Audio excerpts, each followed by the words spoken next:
Good morning, everyone. Welcome, welcome, welcome. I'm Shawn the Koi Guy, and this is Let's Talk Koi, episode 170. 170, that's crazy. 170 episodes. I guess we're definitely gonna we're in the 200 is not that far away. It's a stone's throw away. So we're excited. Good morning, everyone. I hope all is doing well. Not sure if anyone is going to jump on this morning. We're starting a little late. What time is it? Starting about 7 minutes late. I had a couple of technical issues. As always, we always have some kind of technical issue going on. But this one's going to be a quick one. I had a bit of an emergency call this morning. Never want to get these calls, but 7 o'clock in the morning, and it was actually Bonsai Chris lost power on his pond, and it was an unfortunate disaster. And it just kind of leads me into a conversation that we're going to have today, which we had I think 2 weeks ago, and I guess we're going to have it again today. And that is really losing power, aeration, etc. So we're going to talk about that. Just these things happen, but let's first talk about this week. It's actually been it was a crazy week this week. It was very, very, very busy at the shop this week. So I cannot complain at all. It was very busy. We had a great auction. So I want to thank everyone that was on the auction this week. This is the first time we used Zoom for the auction, and it really, really went well. Everyone registered ahead of time, which was awesome. And we had a lot of our friends, left Facebook to come and do the Zoom with us. And we still had a whole bunch of friends that were on Facebook, both channels on Facebook, as well as on our YouTube channel. And they hung on there and watched while the others registered on Zoom and jumped on Zoom and became and were part of the auction. And it went really well.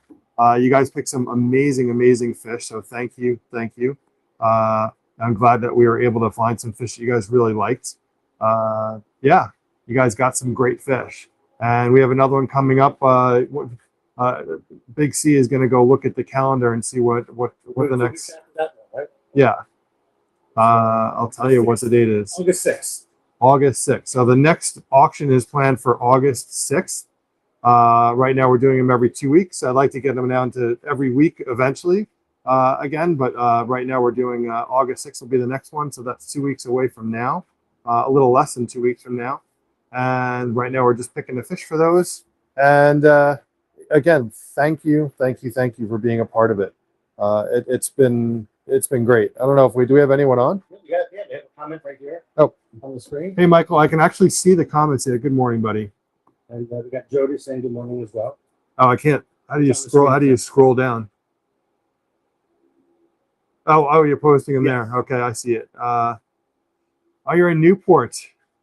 I love Newport. How many of you guys have been to Newport? So I kind of did like a pseudo honeymoon. Wife and we kind of never really went on like a real honeymoon. But we went kind of like a pseudo honeymoon in Newport, and we stayed in the bed and breakfast.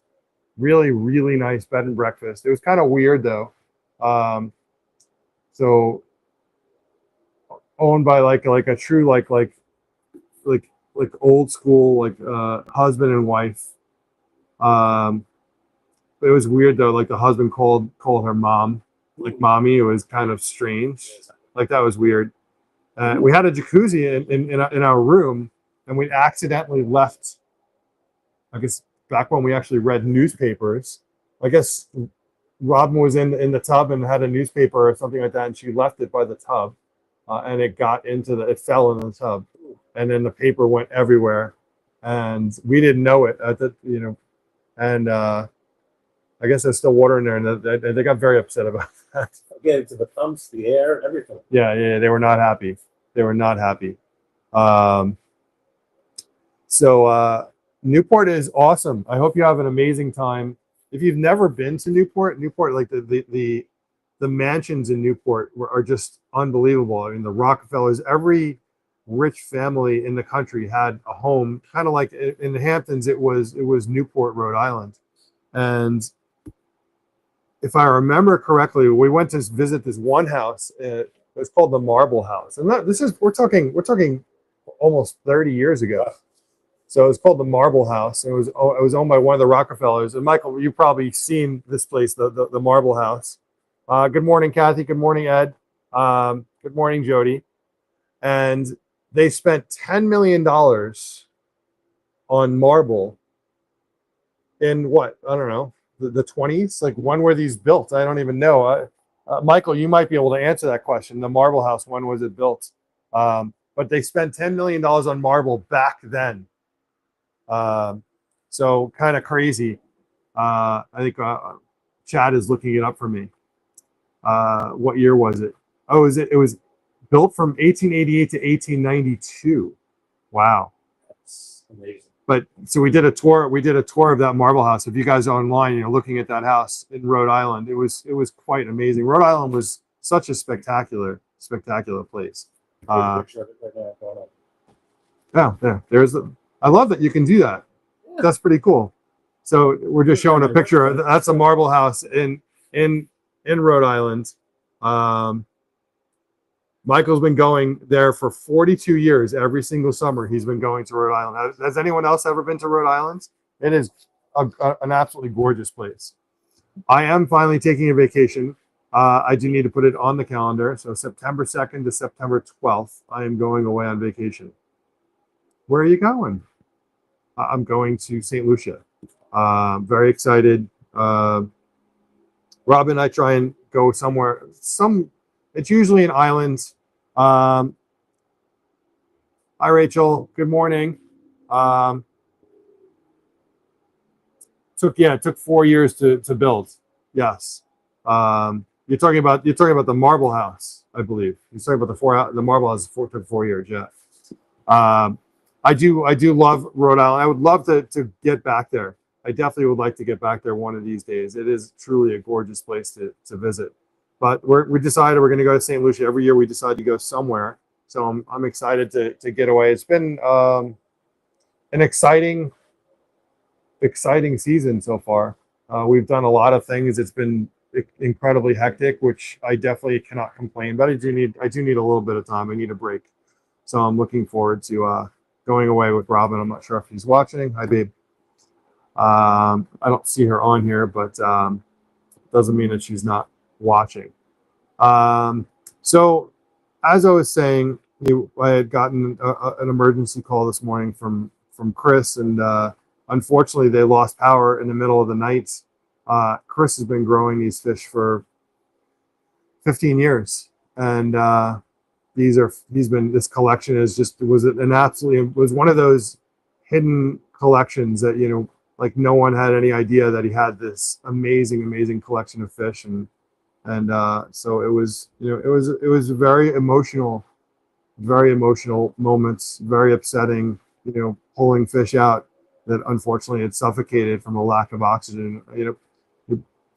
If you can afford to get a generator, and guys, you know what, we're talking about something that is ridiculously expensive to have a generator. If you do have a generator, make sure that it's set up with your pond. At a minimum, your aerator. If the generator can't handle the rest of the power from the pond, at a minimum, connect the aerators. It's super important. We have a generator here at the store.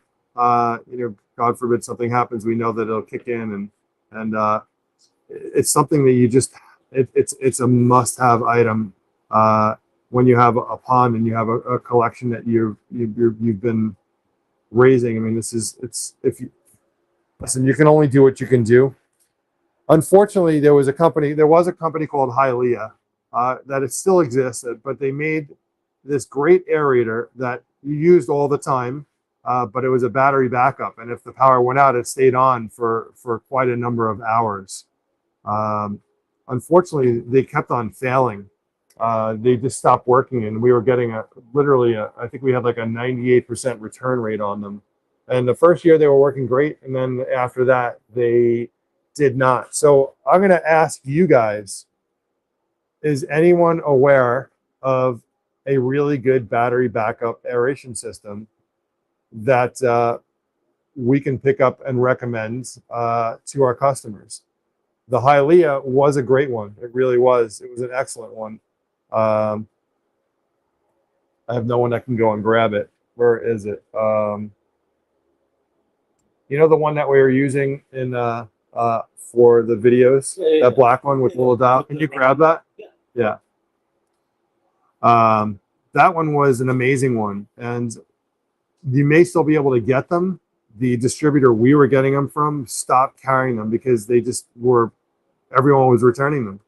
I don't know what happened, but even if they fix it at this point, you know, finding another distributor that's going to bring them in from overseas is not likely. But if you know of another company that's making, and it's not just a battery backup aerator, because they have them for fish tanks. It's having one that can support your ponds, which is a lot more electricity than your aerator for a fish tank. I don't know if anyone's commenting here. I can't scroll. This is not a touch screen, right? No, not a touch screen. I was checking to see. So this is the one that, I mean, I've had this one for a bit and it works really well. I don't need to plug it in. That's the thing. So I don't know if you can see this here. This one's from Hialeah. If you guys can find this one anywhere, guys, this is not plugged in. Okay.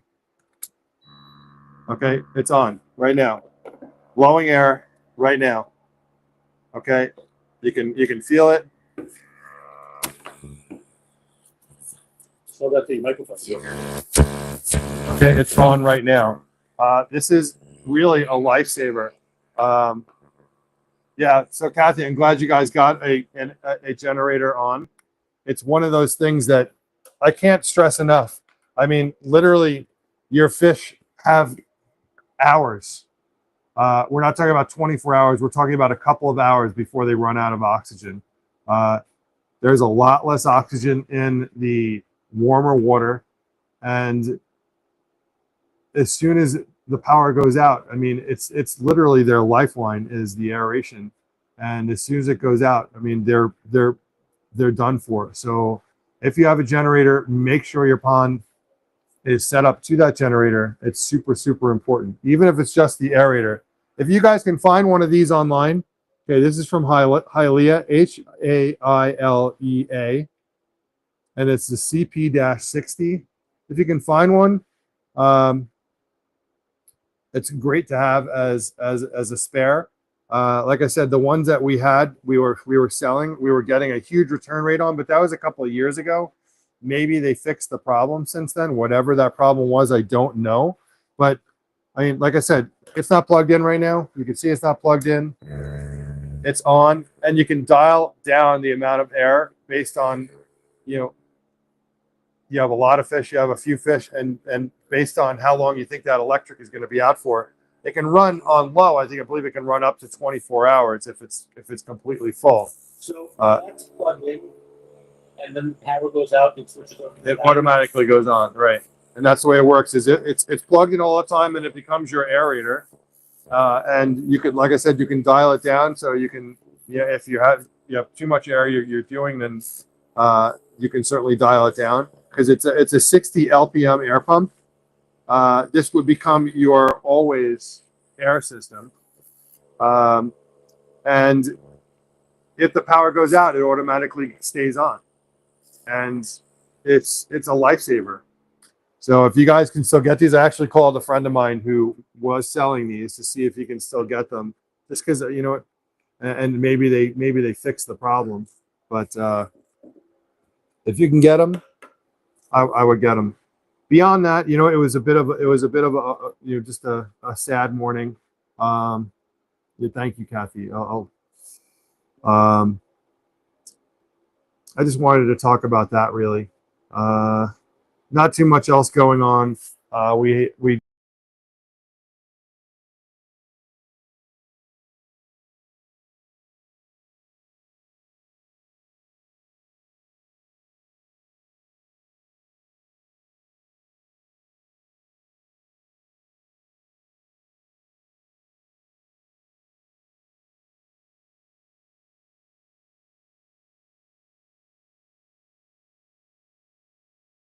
There we go. So I was just saying, we're finalizing our trip to Japan very soon, and we'll keep you posted. Otherwise, yeah, it's just I'm just not in the best place right now. I just but I wanted to say hi to you guys. I wanted to tell you what was going on, and just a bit bummed. Um, you know, this is it's really sad and upsetting. So thank you, love you guys, and we'll talk more